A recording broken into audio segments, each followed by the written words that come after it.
Hey friends, welcome back to the Freedom Parents Podcast. And today we're so excited to help you get out of that valley and learn how to launch towards success.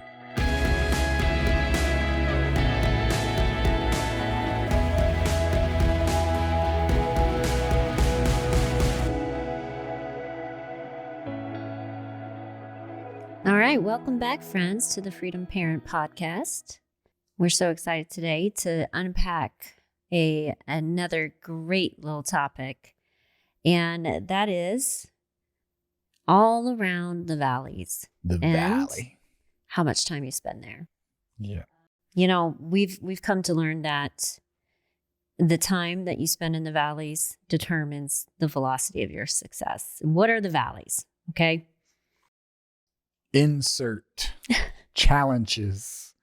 Insert excuses. Now, Obstacles. obstacles. There you go. Obstacles. But you know what? Honestly, what I really just think the valley is mostly is our emotional reaction to things.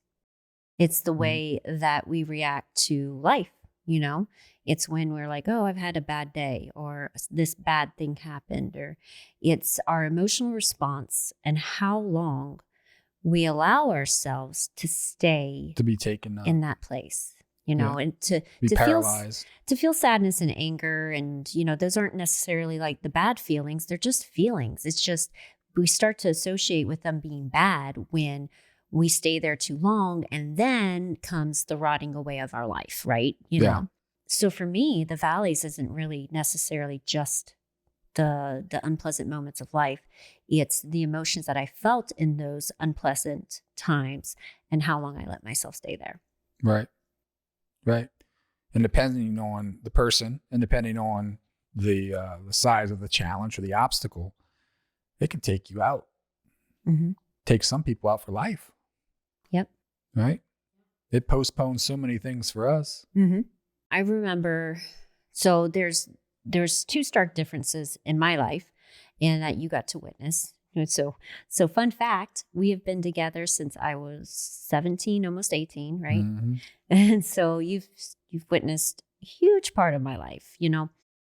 But I remember I was only, 21 maybe, when my oldest brother passed away in a car wreck. And I was in college. And I joked in one episode how I quit college 2 years in because I started making money as a personal trainer, and that was more fun. But in reality, what actually happened was my brother died. Yeah. And he left behind 2 beautiful children, and he was my hero. And when he died, here comes the waterworks. I felt so lost and had so much grief, and I just didn't know at such a young age how to handle it.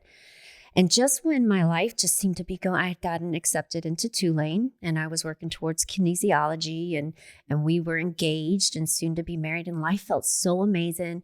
And then he died, and my world just crumbled, and I ran away from everything good. I let that sadness and the moment in that valley, literally, I ended up getting fired from my new personal trainer job. I lost sort of like a scholarship into Tulane. I lost that, and I failed all my classes, and I almost lost our relationship because I was so sad and so depressed. I remember just feeling like I just stopped showing up in every single area of my life because of how I became consumed by the depression and the sadness and the resentment and the anger and the what ifs and what I didn't do and could have done better in that situation. And I just 100% was stuck in the past and not trying to move forward into the present. And I lost a lot of opportunities in my life. And now everything was the way it was supposed to be, you know. But moving forward, if you go forward another probably 7 or 8 years, we had our small business. We had 2 girls. We had just found our opportunity, our little side hustle, and was kind of putting some time and energy, and that was getting off the ground. And then my mom passed suddenly. Well, not suddenly, but tragedy hit. She got very ill, fell into a coma for several months, came out and was never the same. And over the course of another year or so, she ended up passing away eventually, and that rocked my world again. And I felt the same feeling that I did, similar and yet worse also at the same time, but I felt all the darkness, all the sadness, all the anger, all the resentment, all the what ifs and regrets, all of it came back. And I wanted to do the same thing. I wanted to crawl in a cave and just not show up until people just forgot and nobody would ever ask me about what happened and never talk about it again. And something came over me, and it was you, it was our girls, it was the business that we were working on. And I suddenly realized that if I was to do the same thing that I did when my brother Jason passed, if I did the same thing, which felt automatic, felt like natural and normal, just to fall into this grief and hide, that the good things would fall away again too.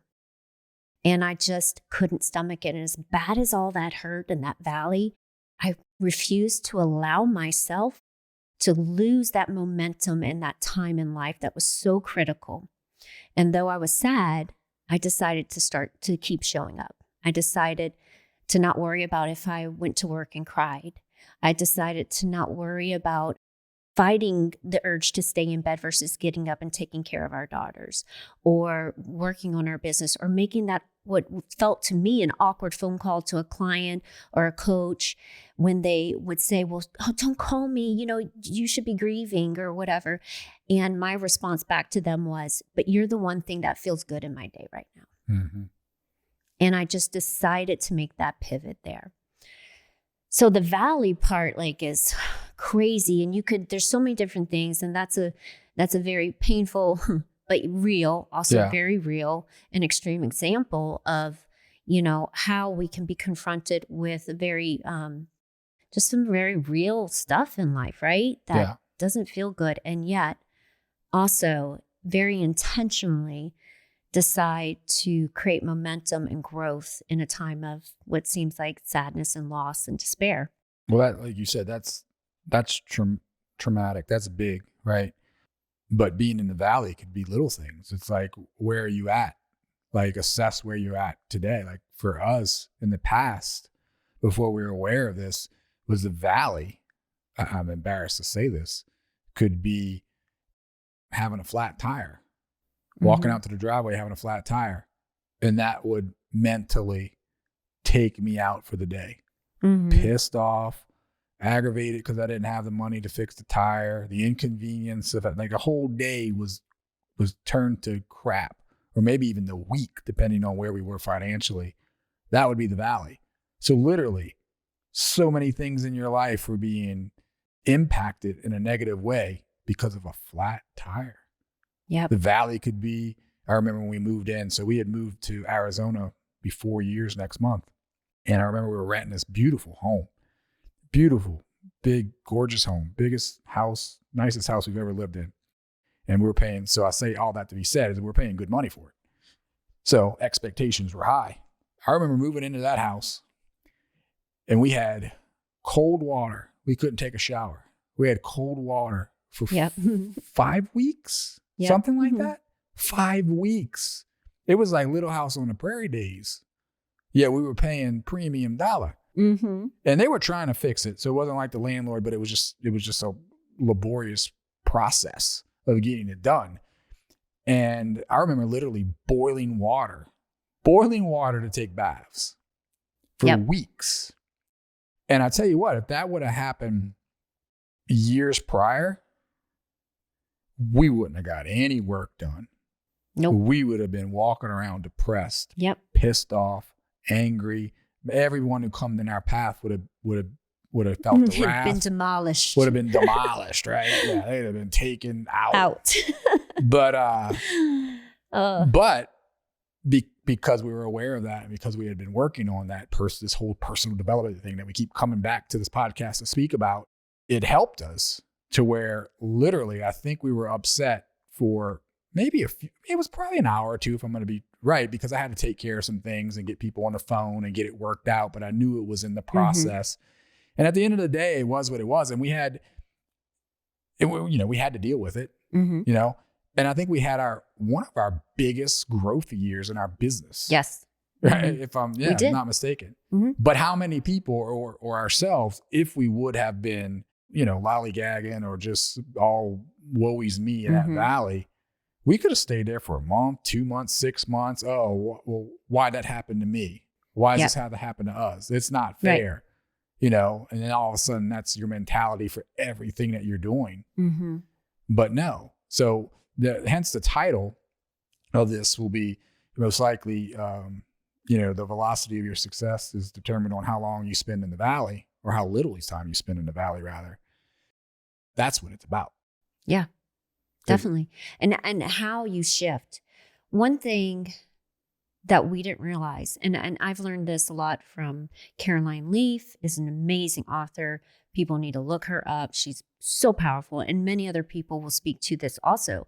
But it's a pattern of toxic thinking that is rooted in our brain and becomes very natural. And likely you can trace it back. You can most likely trace it back to people that you did life with, and it's trained.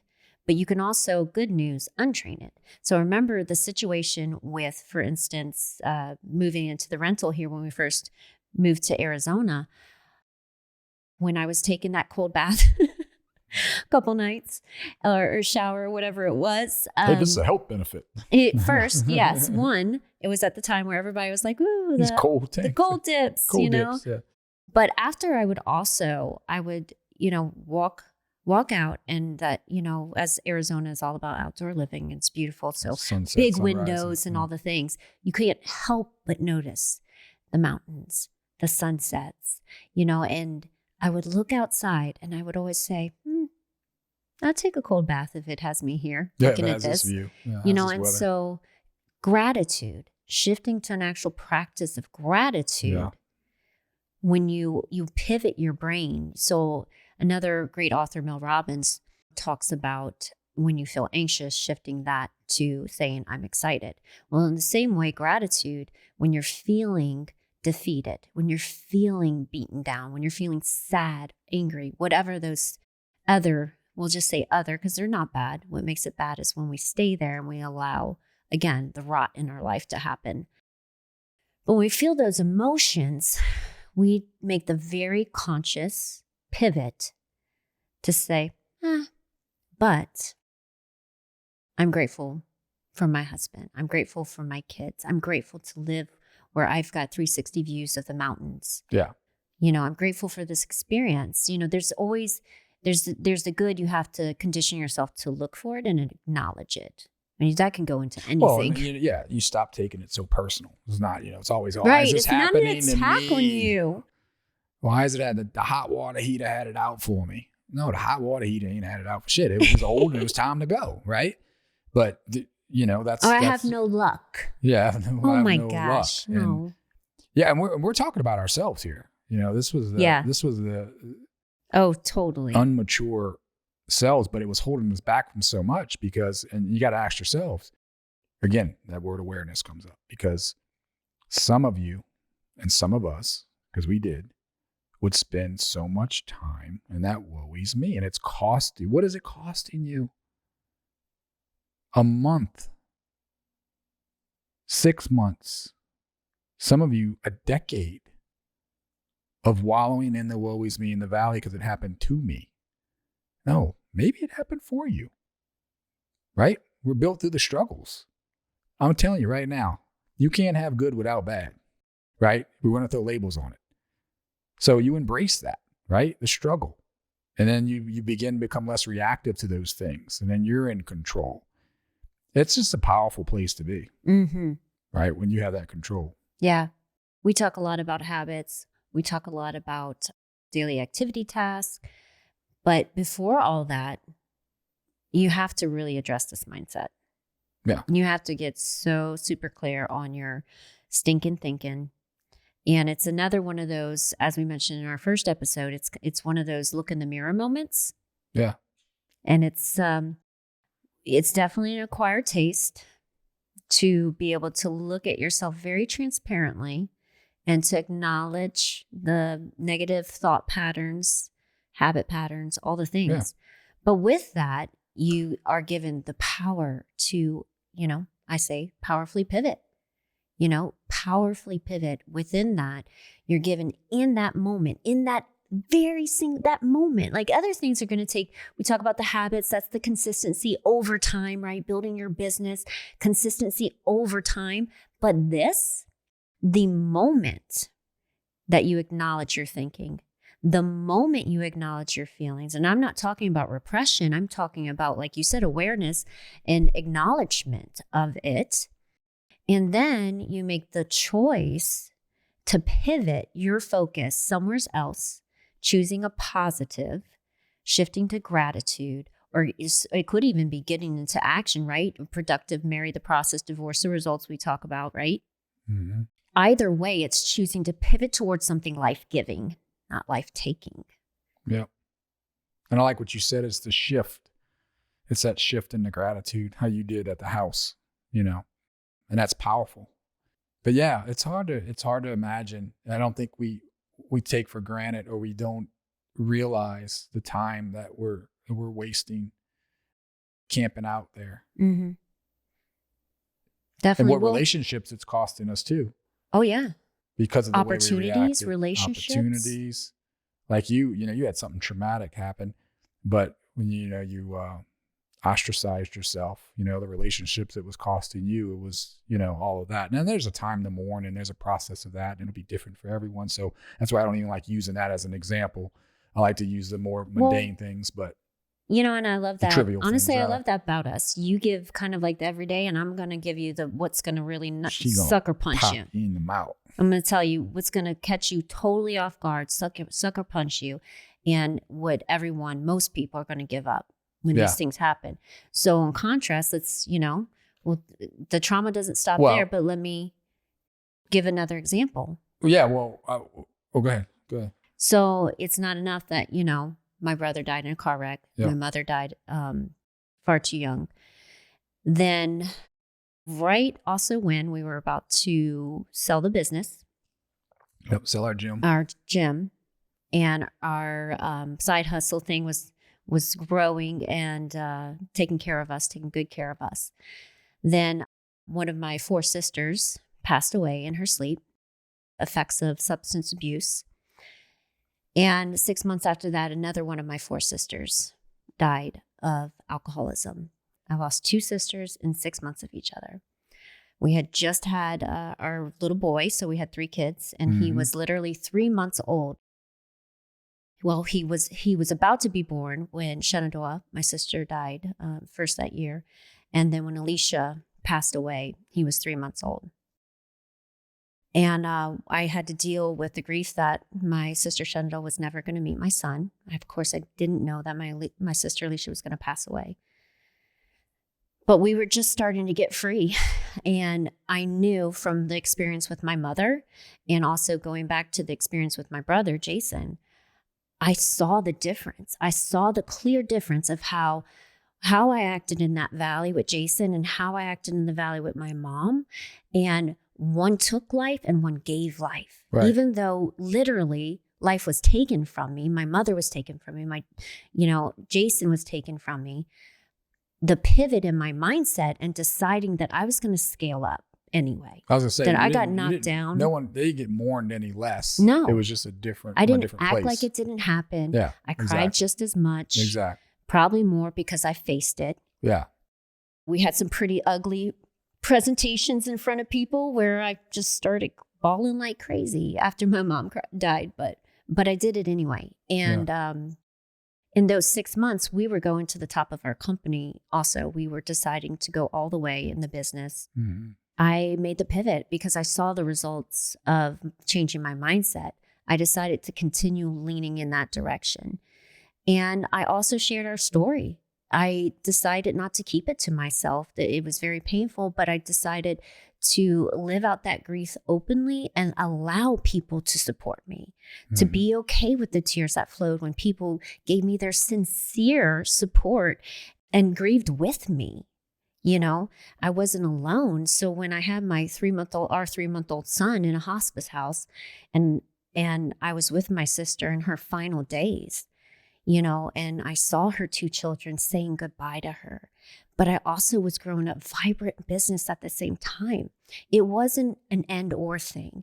It wasn't like I can only do this or this. Nothing had to get truly put on the back burner because it was all about life. Mm-hmm. It wasn't a negative. It wasn't a, this is happening and therefore I can't do or be this. This is what we're doing. This is the trajectory. I'm helping people. And if I hide this part of my life from them, I can't help people because I'm not the only one this happens to. Mm-hmm. I think when we get really real, we have to be honest with ourselves. Like, what's the valley? What's your valley? What shows up in your life most consistently? Because you kind of mentioned, like, there's some things that you kind of can predict, right? Like, we'll talk about silly valleys, like ridiculous that we even go there, but the laundry's piled up. You know, we work with moms all the time that are, you know, either sometimes they're stay-at-home moms, sometimes they are career women also, and they have full-time jobs or whatever. And one of the legit things that really depresses them sometimes is the fact that the dishes or the laundry has gotten piled up while they're trying to, you know, keep at their very busy life. These things are taking you out. Yes. You're allowing these mundane, trivial things that's called life, because you're going to dirty towels if you're, you know, care about hygiene and you take baths and stuff. It's going to happen. And I don't know why you're surprised. There's going to be towels piling up. But then you get all, you know, down in the valley because you got all this laundry piled up. It is what it is. Yes. But you're allowing that simple thing to take you out mentally and robbing you of so much more. Yep. And seriously, like I used to step in the stinking cats we had. Thankfully, we actually finally found a smart, intelligent vet that actually fixed her for a hefty price, but we fixed her. But before, this thing would puke all the time, and I would step in cat puke, and the wrath that would come from that if anyone who was crossing, because it was so gross to me, you know, to be in my nice clean house and have to step in that, and my kids crawl on the floor, and that like. Can you tell that brought me into the valley? Like it's PTSD. It was a real thing. I have PTSD too. That was like, so that was my the other people are like, yeah, you talking about the towels. That's trivial, stepping in some cat puke. So yeah, hey, I own it. I'm kind of sure. I'm almost positive that someone will agree that stepping in cat puke is worse than the towels. Yes, I'm almost positive. Or, you know, okay, you got a scratch on your new car. It's a freaking car. Who cares? Does it still get you from A to B? I mean, you don't try and go scratch things the thing are just up. Things. They don't make you who you are. But that would have took me out to get a scratch in my car. And now I got all these kids that walk by with their school bags and scratch the crap out of my sports car. And it's like the left side's not the prettiest as the right side because they have to walk by the left side. He has a very nice sports car. So this is huge growth. So, but yeah, so I, you know, obviously, upsets me, but it doesn't take me out. Right. And it doesn't, and talk about the rot is when you have that feeling and then you go after people. Yeah. Yeah. That does not happen at all. And that's part of me being transparent right now because I don't like when you're on, and I'm not just saying you specifically, anyone that gets that feeling and then you go after, you know, the people that you love the most, they see the worst, you know, it's a blessing and a curse. Yeah. I didn't mean to rhyme so much, but I'm like, apparently I'm like, got it. Yeah. But it's the, I like just to be transparent with it. Yeah. We don't have it all figured out, but I think the one thing, if we have anything, well, there's a couple little things, but I would say it's that word, you're going to hear it again. Awareness. We're aware that we're broken. We're aware that we don't have it figured out. So we just come to it a little quicker and we don't spend so much time being confused. We're like, yeah, we own that shit. Yep. I know that about me. Or, yep. All right. Let's move beyond. Let's move forward. Let's go. Okay. Yep. All right. That's expected. Yep. Okay. That's called life. All right. Move on. Don't have to like it. You don't have to label it. Let's go. Yep. It is what it is. It ain't going to change whether you label it or not.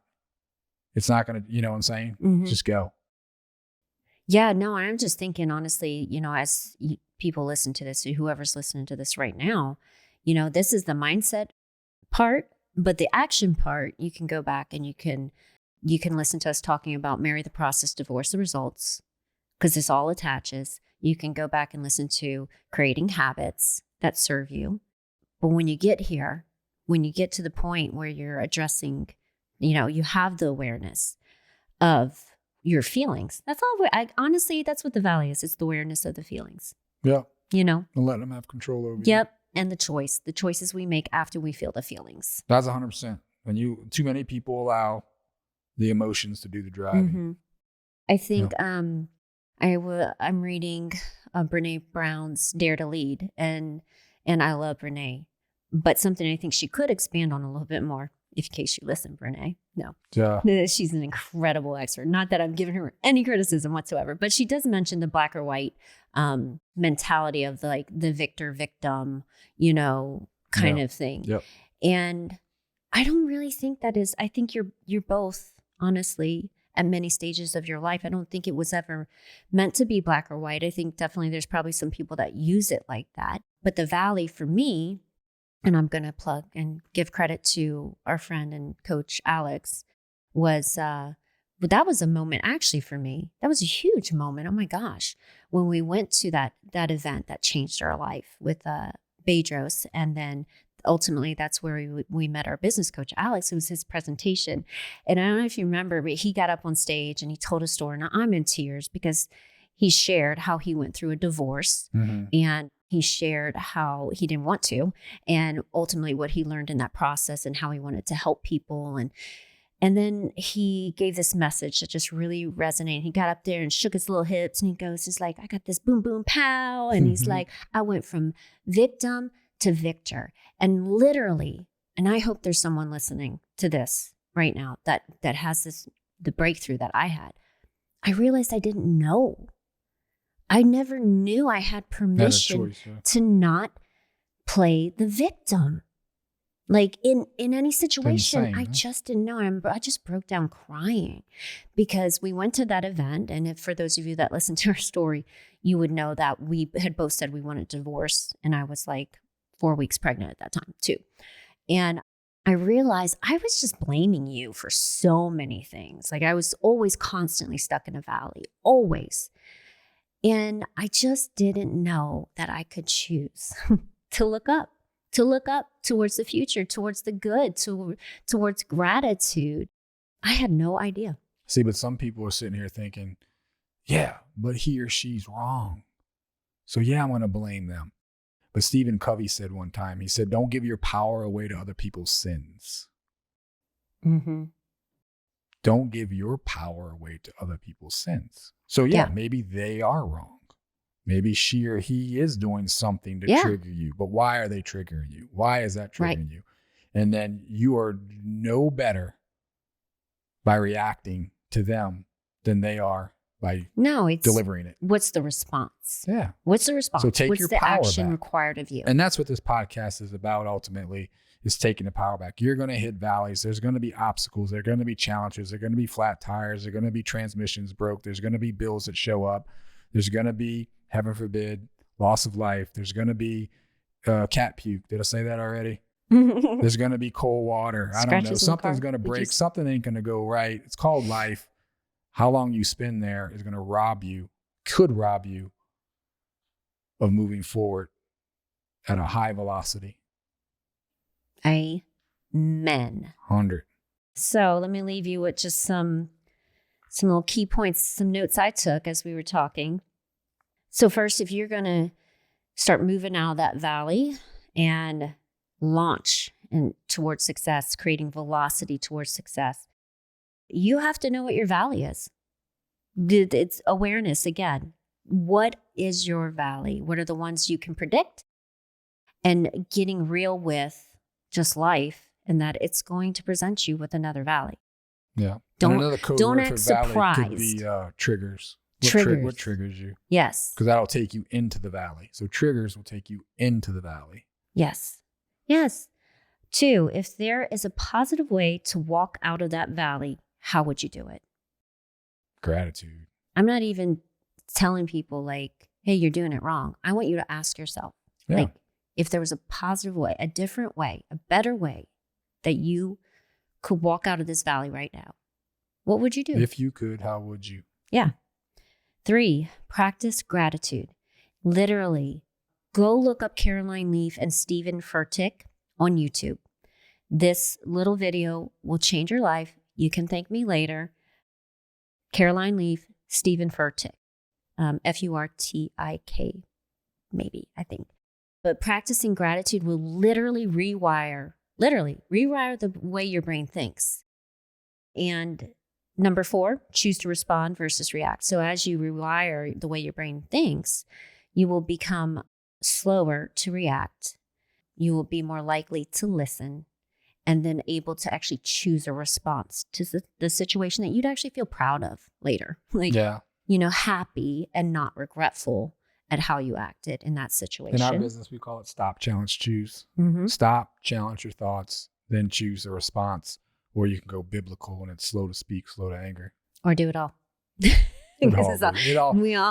leads me biblical to number 5, get help. Get help. Oh my gosh, we need a community. We need to surround ourselves with people, books, podcasts, all the things that are wanting to grow, that want to change their habits, that want to, cultivate a life of meaning and abundance. You need to get help in some way. You don't always have to pay for it, Yep.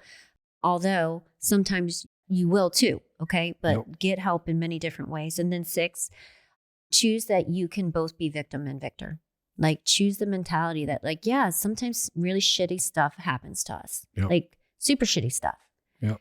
It's not a direct, offense to you. It's just life. And it's just life happens.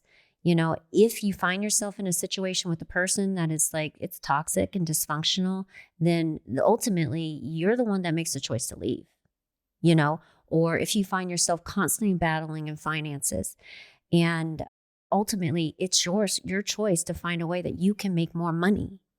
That's not just a hand you were dealt. If your health isn't where it wants to be, ultimately it's up to you to decide that you're worth having better health. Decide that you can be the victor. So we hope that this helps everyone get out of those valleys and have velocity towards success.